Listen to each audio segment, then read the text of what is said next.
Dwar nofsinhar tajjeb lil kulħadd. Madwar id-dinja il-prospetti ekonomiċi qegħdin dejjem imorru għall-agħar. Tant il-Kummissjoni Ewropea l-bieraħ fl-aħħar tbassir illi għamlet kellha tnaqqas l-istimi għat tkabbir ekonomiku ġewwa ż-żona euro. Dan propju għal din is-sena minn 1.2% li kien previst aktar kmieni matul din is-sena għal 0.8%. Dan ifisser li tkabbir previst tnaqqas fl-Ewropa aktar minn terz. F'kuntest bħal dan, wieħed kieku jistenna li la dawk ta' madwarna sejrin ħażin mela l-istess ser jiġri lil pajjiż żgħir bħal Malta. Imma fil-fatt ġara eżatt bil-maqlub. L-esperti Ewropej li qabel kienu qed ibassru tkabbir ekonomiku għal Malta pajjiżna ta' 4% issa qegħdin jirrevedu dak it-tbassir ekonomiku mhux l-isfel però l-fuq. U tbassir ekonomiku għad tkabbir f'Malta issa huwa ta' 4.6%. Dan ifisser li mentri qabel konna mistennija nikbru 3 darbiet aktar mill-medja Ewropea, issa t-tkabbir ekonomiku f'Malta se jkun ta' 6 darbiet aktar mill-medja Ewropea.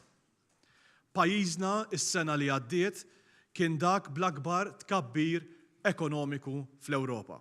U skont it-tbassir tal-Kummissjoni Ewropea stess, dan se jseħħ ukoll għal din is-sena kif ukoll għas-sena d-dieħla l-2025. Fejn tirrigwardja ir-rata tal-qatt hemm l-istess andament. Anke hawnhekk qegħdin naraw li pajjiżna se jkollu l-anqas rata ta' qatt fiż-żona euro kollha. Fir-rapport tagħhom l-ekonomisti tal-Kummissjoni Ewropea sostnew li ħassew li kellhom jirrevedu il fuq it-tbassir ekonomiku għal pajjiżna minħabba l-andament mill-aqwa li għaddej minnu is-settur turistiku Malti. Dan jiżid miegħu wkoll l-impetus pożittiv fil-konsum privat li huwa saħansitra aktar qawwi minn dak oriġinarjament previst. L-andament bla preċedent fl-esportazzjoni u fid-domanda domestika, speċjalment meta mqabbel mal-qagħda ferm għar tal-pajjiżi ta' madwarna huma attributi ewlenin mill-ekonomisti barranin sabiex huma żiedu l-andament ekonomiku u l-aspettattiva ekonomiku għal Malta matul l-2024. Għandek ukoll il-fatt li f'pajjiżna ma kienx hemm bidliet fir-rata tal-imax. Dan huwa aspett ieħor verament importanti li qiegħed jagħmel differenza ċara fil-kwalità tal-ħajja tal-Maltin ikkumparat ma' sitwazzjoni fl-Ewropa fejn il-medja f'dik li għandha x'taqsam iż-żieda fir-rata tal-imax hija żieda ta' 4%. Dak jfisser illi fil-waqt illi fl-Ewropa numru kbir ta' ċittadini qegħdin jaraw żieda fl-ispejjeż finanzjarji tagħhom sabiex iħallsu l-imaxxijiet fuq il-loans tagħhom f'Malta dik iż-żieda mhijiex qed hemmhekk hekk kif l-imaxxijiet f'pajjiżna baqgħu stabbli. U b'hekk ma komplewx, anzi ma żdidux il-piżijiet fuq il-familji tagħna mill-lat ta' investiment finanzjarju. Dan fil-waqt li l-investimenti sar aktar diffiċli fl-Ewropa kollha minħabba iż-żieda fir-rati tal-imax. It-tieni fattur ewlieni wkoll huwa l-istabilità li qed jipprovdi l-Gvern Malti fejn jidħlu il-kontijiet tal-enerġija. Il-fatt illi f'pajjiżna għal kuntrarju ta' numru ta' pajjiżi madwar l-Ewropa kollha, il-prezzijiet tal-enerġija f'Malta baqgħu stabbli huma l-aktar prezzijiet stabbli fl-Ewropa kollha qiegħed jagħmel differenza pożittiva fit-tkabbir ekonomiku ta' pajjiżna kif ukoll fil-kwalità tal-ħajja tan-nies. Fil-fatt tajjeb illi ngħidu illi bħalissa madwar l-Ewropa kollha meta mqabblin mal-2013 qegħdin naraw li l-prezzijiet tal-elettriku tal-enerġija bħala medja fl-Ewropa huma 40% aktar milli kienu fl-2013. Hawnhekk il-kuntrast ma' pajjiżna huwa wieħed qawwi hekk kif Malta għandna prezzijiet tal-enerġija illi huma 25% orħos minn dawk illi kienu l-2013. Dan jikkonferma kemm ir-riżultati ekonomiċi mill-aqwa li qed niksbu bħala pajjiż ma humiex frott kombinazzjonijiet imma jirriflettu d-deċiżjonijiet strateġiċi ekonomiċi li qed nieħdu f'Malta pajjiżna. Li kieku pajjiżna mexa kif ried il-Partit Nazzjonalista li jekk jola il-prezz minn barra mela jola anke f'Malta kien ikonna l-istess riżultati li qegħdin naraw f'numru ta' pajjiżi Ewropej illi kif għedna fuqhom it-tkabbir ekonomiku, il-previżjoni ta' tkabbir ekonomiku qiegħed jiġkien. U għalhekk fit-8 ta' Ġunju għandna bżonn neleġġu politiċi li jemmnu f'din il-politika ekonomika progressiva li tara li toħloq il-ġid minkejja l-isfidi kollha li nistgħu naffaċċjaw. Ekonomija progressiva li tara li dak il-ġid mbagħad li jiġi krejat jitqassam man-nies. Ekonomija progressiva li tara li l-gvern jieħu fuqu il-pis finanzjarju ta' sfidi internazzjonali.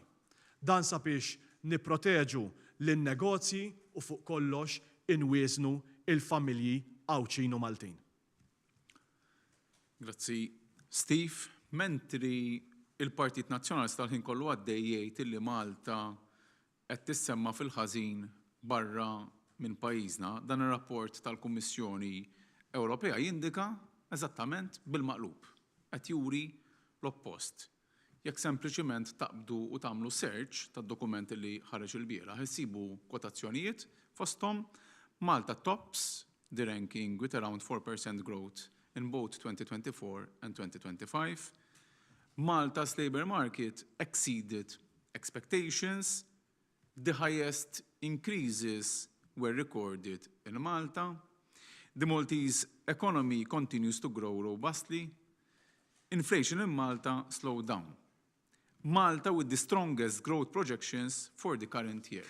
Qed nikkwota propju mir-rapport illi ħareġ il-bieraħ. Din hija il-Malta illi jaraw l-analisti indipendenti.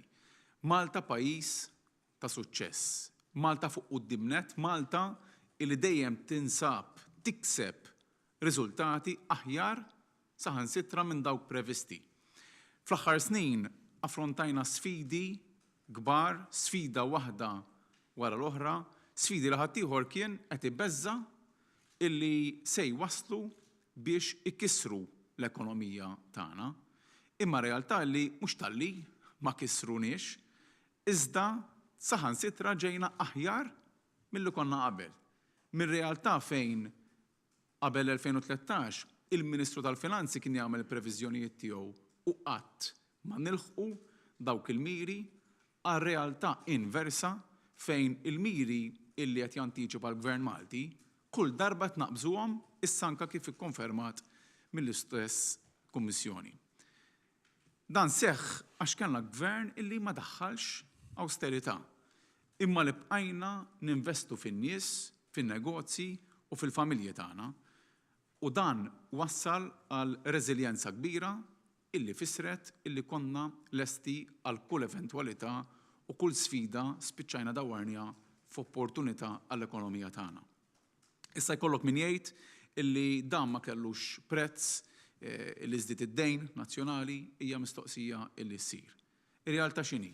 Ir-realtà hija illi id-dejn nazzjonali llum huwa 50% tal-ġid nazzjonali, mentri lura fl-2013 id-dejn kien jaqbes is-70% tal-ġid nazzjonali. U dan it-titjib fl-andament ekonomiku allura qed iwassal biex id-dejn f'pajjiżna d-deficit f'pajjiżna qiegħed jonqos brata akbar milli saħansitra mistenni mhux biss minna stess imma anka mill-analisti indipendenti. Mentri fi żmien gvernijiet nazzjonalisti l-Kummissjoni Ewropea kienet tbassar li d-deficit ta' pajjiżna kien se jkun akbar minn dak li kien ibassar l-istess Gvern Malti, kif spjegajtilkom issa qed jiġri saħansitra bil-kontra. Aħna qed ngħidu li se jkollna deficit ta' 4.5% il-Kummissjoni qed tgħidilna le ħajkolkom deficit ibaxx, deficit ta' 4.3%. Dik hija l-fiduċja li llum sirna ngawdu minnha. Element ieħor importanti li joħroġ mir-rapport tal-Kummissjoni Ewropea huwa li fl-ewwel xhur ta' din is-sena kellna tnaqqis sostanzjali fl-inflazzjoni u din bla dubju hija xi ħaġa li l-Gvern kienet jimmira illi jilħaq. Dan huwa propju iż-żmien meta din l-amministrazzjoni introduċiet l-iskema stabilità li ma' skema il-Partit Nazzjonalista qed isejħilha skema perikoluża, ġab anke min jitkellem fil-konferenza tiegħu l-Partit Nazzjonalista biex propju attakka din l-iskema, imma fir-realtà u fil-prattika qed naraw kemm qed tibbenefika l-familji kollha kemm huma. Ir-rapport tal-Kummissjoni Ewropea huwa ċertifikat ieħor ta' tmexxija tajba ta' din l-amministrazzjoni. Qed nirreġistraw l-aqwa tkabbir ekonomiku, rekord fejn jirrigwardja l-qatt u rekord f'dak li għandu x'aqsam ma' ħolqien ta' impjiegi ġodda. Deficit illi fost l-aktar illi qed jonqos u inflazzjoni illi nieżla lejn 2% illi hija dik propju illi naspiraw illi nilħqu fi żmien illi ġej. U ma' dawn ir-riżultati ekonomiċi illi jista' jkomplu igawdi minnhom il-poplu Malti jekk fit-8 ta' Ġunju li ġej nagħtu vot b'saħħtu lill-Gvern Laburista, vot b'saħħtu lill-kandidati kollha tagħna kemm għall-Parlament Ewropew u kemm għall-Kunsillu Lokali sabiex iva pajjiżna il-Gvern Malti jibqa' miexi f'din id-direzzjoni ta' tkattir tal-ġid. Nirringrazzjakom ħafna.